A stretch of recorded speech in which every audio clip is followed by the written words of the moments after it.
I had somebody ask me today, why would they do infinite banking if they can just go get a HELOC on their home and they can take a loan out on that? And we had a good discussion about this, and I thought it was worth sharing because there are some similarities if you think about it in the way that, your policy is continuously growing and building. And while those are contractual guarantees versus a house is not, a lot of this conversation was around the fact that a house generally goes up in value. And so this person saw a lot of similarity there. Well, I've already got this money in this house. It's continuing to appreciate and I can just borrow against it. So why would I not do that? And there's a few things to think about here. And I'm not saying HELOCs are necessarily a bad deal. I've looked at taking HELOCs in the past. If you have a really good rate, then maybe it does make sense to do a HELOC.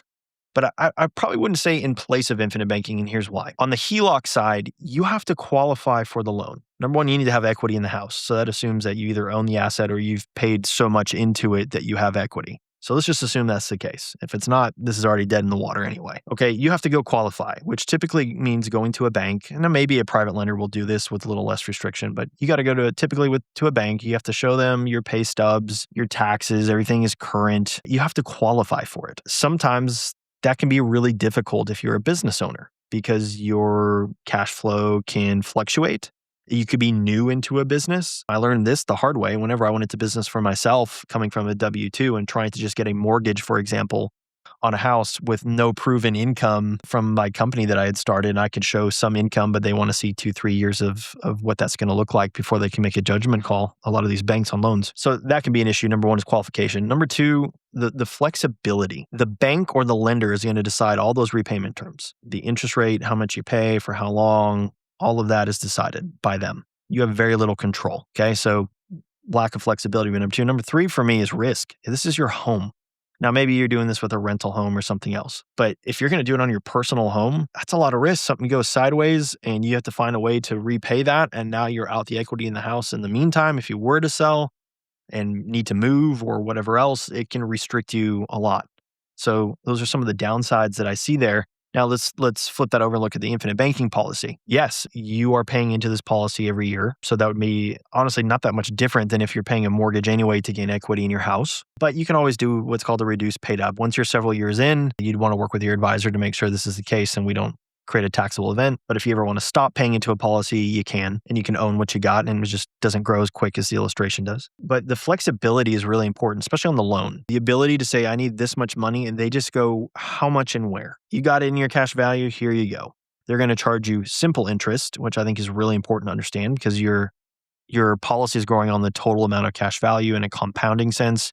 Your interest when you take that loan is a simple interest, almost like a flat fee, a daily fee, if you want to think about it that way, levied out of your available cash value. When do you have to repay it? Technically, you don't. Now, it's smart to, and you should. This is the whole point of becoming your own banker, is about being an honest banker, is repaying it at a market rate even to get it repaid quicker, which saves you even more interest cost. But if you need some flexibility there, you have it, which is really nice to have. They tell you the interest rate and they tell you the amount and you repay when you can. This works really well for land investors, by the way, because the ability to go take money and then go do my deal for 6 months and not have to make any payments. And then when it comes back, I go and then put it back into the policy and repay it. Huge, huge, huge, huge. And then the safety and liquidity side, I have it growing no matter what.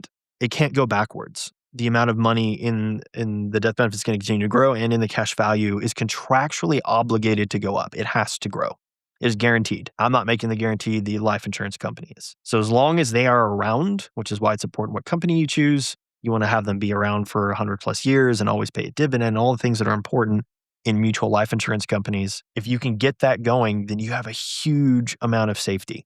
Not to mention all the things that these insurance companies have to, the amount of cash and how their investments work. Very, very safe. The guardrails are very, very high for them. So to me, if you're comparing, why would you do one versus the other?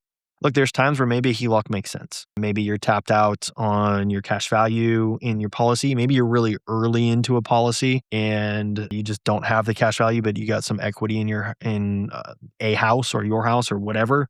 Just understand the risk is so much higher. The lack of control that you have with a HELOC and what they can do. And I don't want anybody to lose their home. There's the reason I don't leverage mine. So keep those things in mind. I thought this was a good discussion. Hopefully this is insightful of why I would prefer infinite banking over a HELOC. If you have any questions, maybe you have a scenario that you'd like to hear about. Maybe you have a question you'd like me to answer via video. I'd love to do that for you. Leave a comment. Find me on my website at jasoncasco.com. I've got a free tool there that'll run a dead capital audit to see what your money that is sitting in your accounts, whether you're paying taxes, whether it's money sitting in your account waiting for deals, or money while it's out in deals, what it could be earning for you. It's completely free, called the Dead Capital Audit. I also have a book that by the time this video posts will be launched. It's completely free. Ebook, Infinite Banking for Land Investors. I want to get this tool in the hands of as many people as possible. Whether you're a land investor or any kind of real estate investor or a business owner, I think it will help you. I've got case studies in there, examples pulled from real world scenarios, and I run through the math of how this works. All the pros, all the cons, full transparency of how this stuff works long term and the impact that it can have on businesses. Hope this was insightful.